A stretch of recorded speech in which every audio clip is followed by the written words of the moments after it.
everybody, welcome to Mark's Remarks. Now, just to let you know, I've been playing around with the buttons again, and at the bottom right hand side of your screen it should say a date and time, which today is the 17th of December 2020, time 10:52 in the morning. So from now on you'll know exactly when I record videos, because sometimes I'll record them and load them 3 days later, and you know. Okay, so without further ado, today I'm going to be making, this is like breakfast time really, because it's like, what I say, 10 to 11. I went to Pound Stretcher, picked this up. I think it was like just under £1, something like that. Eastern Fusion Tikka Masala curry sauce. There you go. It says on this side here it's mild to medium spicy curry, which is the way I like it. There's going to be some chicken. I'll show you that. There you go. This is some chicken breast that I've already diced into small pieces. There's only one chicken breast. It was the last one in the packet before I opened up a new one, so I have to make do with this. I'd like to have two, but anyway. Okay, I've got the wok on 8 out of 12. I'm going to put the cheapest vegetable oil in the shops, whatever brand you like, but I always go with the cheapest. It's all the same. Okay, it's been heating up for a few moments, so I'm going to put the chicken in, which is not quite hot enough, but it's fine. It'll heat up. Anyway, that's sizzling away slightly, but that'll get louder in a moment. Yeah, so we're going to have this. Once that's browned off, then I'm going to put in some peas, some frozen peas for a bit of colour, and then of course the jar of Tikka Masala. There we go. And then to top it off, it'll be on a bed of rice, Basmati rice. There we go. I've got that at a discount. So let's see, 8 out of 12 the heat. I'll leave it on that for a moment. I'll keep on mixing this up. When it turns white, when it's like, you know, when the side of the meat has hit the heat, I'll put in the peas and give them because they're frozen, so because they're frozen, the heat will immediately drop. So they're going to take slightly longer than say, you know, canned peas, for example, or unfrozen peas.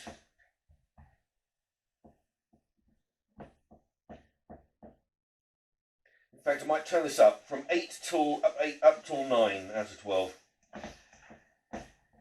There you go. I say the numbers there because that way, you know, you can judge it on your cooker, because 9 out of 12 is like 3/4 full, you know, from full strength. Okay, just give that a mix around for a few moments.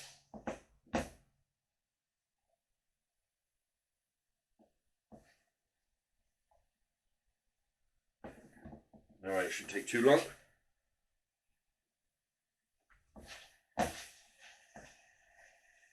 Yeah, we don't want any pink. Once the heat has got to the bit of chicken, it'll turn white, and then eventually different shades of brown. But when I throw the peas in, we don't want any pink, or at least no visible pink. But the peas will take a few minutes, so so when the peas cook, the chicken will be done completely through. Anyway, we'll give that a moment or two. Okay, as it's cooking, I'm using the spatula just to cut the meat in half, even smaller than I did with a knife earlier. Once the meat starts to cook, it's very easy to cut it with a blunt spatula like this.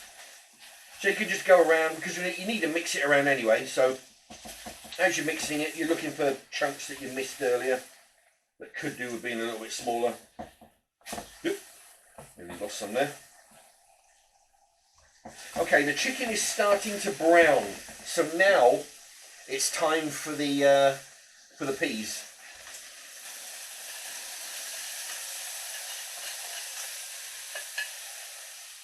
There we are.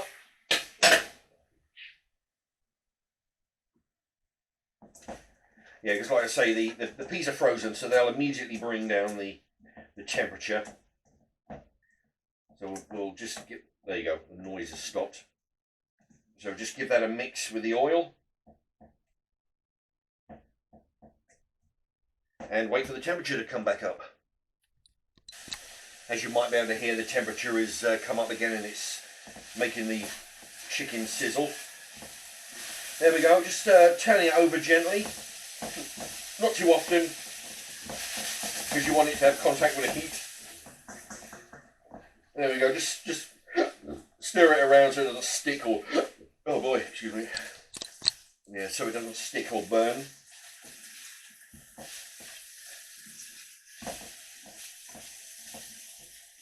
Because once this is cooked, then I'll throw in the sauce, so the meat and the peas, they won't so much be cooking anymore, they'll just be sort of staying hot, whereas the sauce will be heating up and cooking through.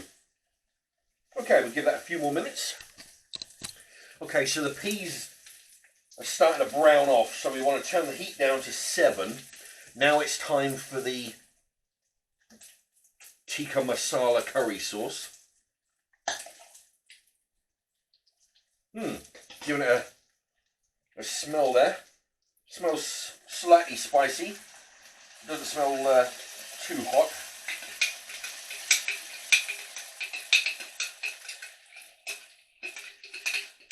Okay, so put the whole jar in, which is 500 grams.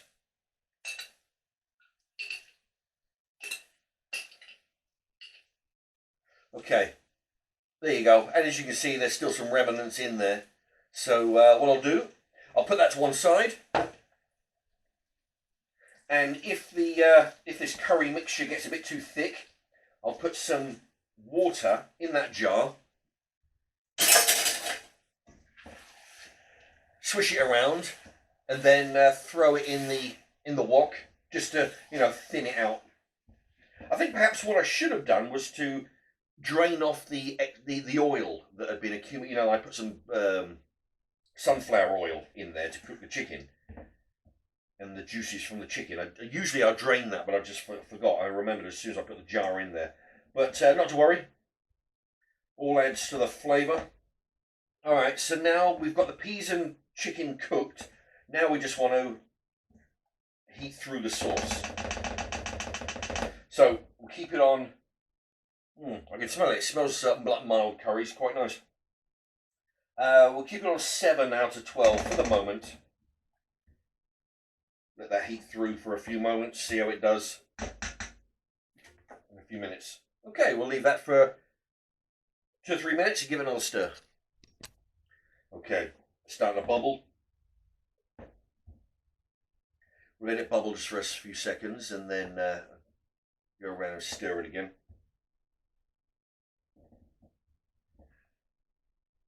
There we go. It's not sticking to the pan, which is good. If I was to leave it for minutes on end, bubbling away, then it would stick. But there you go. Just give it a. I mean, ideally, I'd probably want to put 2 bits of chicken in here. But I was trying to use up the last bit of chicken breast in the packet before I dig in the freezer looking for the other one.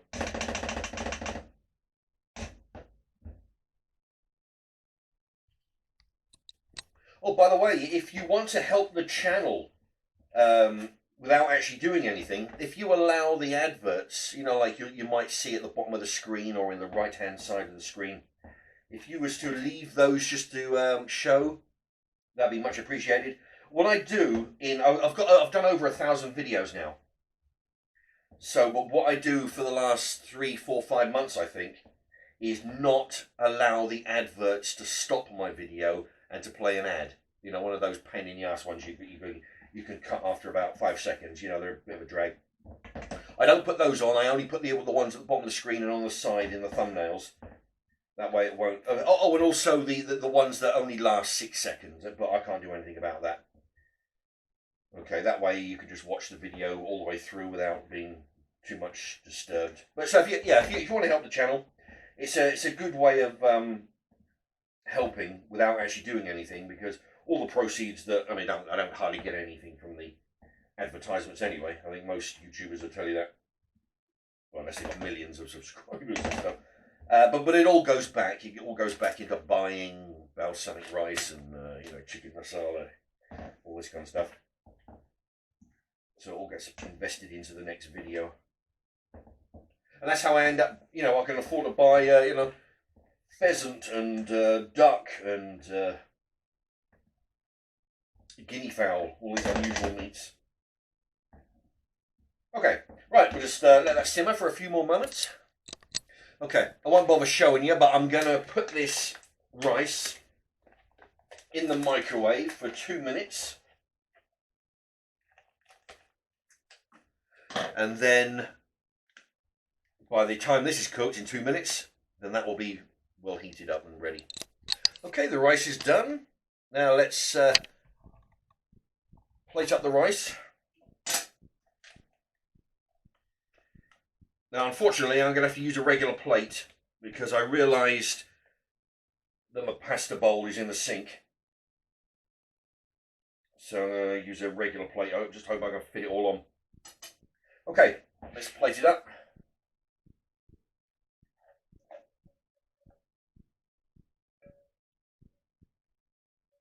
Yeah, this Basmati rice is pretty plain. I got it on discount. That's the reason why I bought it. Normally I'd go for a rice with some flavour to it.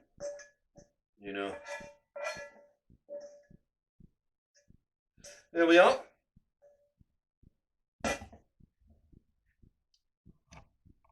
Give you a close up of that in a sec. There we are. Smells really good. Okay. Yeah, the camera angles are always a bit jumpy now because this new camera, I can only zoom in and out when I'm recording. The old one, I could just pause, rearrange the zoom, and then carry on. Bit of a drag. It means that you've got a lot of shaky shots. Okay, let's give this a try.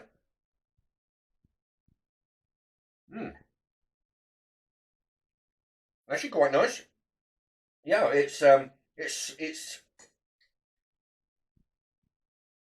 got pretty much just the right amount of curry flavour to it. It says on the jar mild to medium, which it is. There's a bit of chicken there.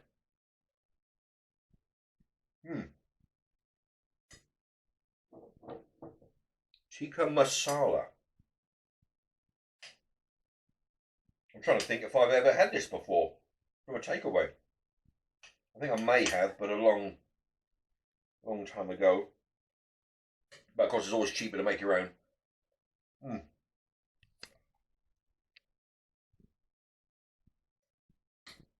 This is very nice. Like I mentioned before, it could have done with more chicken. There's a lot of sauce here, I'm finding. It's very, very loose, this meal. There's a lot of sauce. Could do with being with a bit less sauce. But if you're doing this for 2 people, you'd probably have more rice. So that would compensate for all the sauce that's there in the mixture. And then, pound stretcher chicken masala. I think it was, I can't remember exactly, but you know me. When I go in the shops, I always look for the cheap brands. If there's 2 brands, one's a £1.50 and the other one's 95p, I'll go for the 95p one because I figure, there's not going to be a whole hell of a lot of difference. So I'm trying to think. It would have been around about £1 or under, There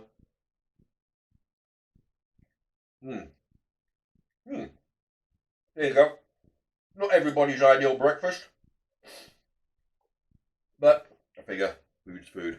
Anyway, if you like that, that's just a way, you can always, if you don't have a wok,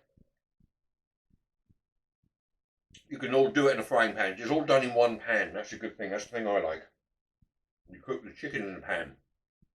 Put some veg in the same pan. Put the sauce in the same pan. You know, one thing to wash up. That's all you need. Anyway.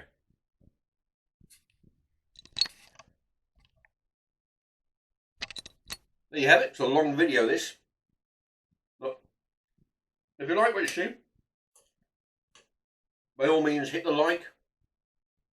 Send a comment. It's all good.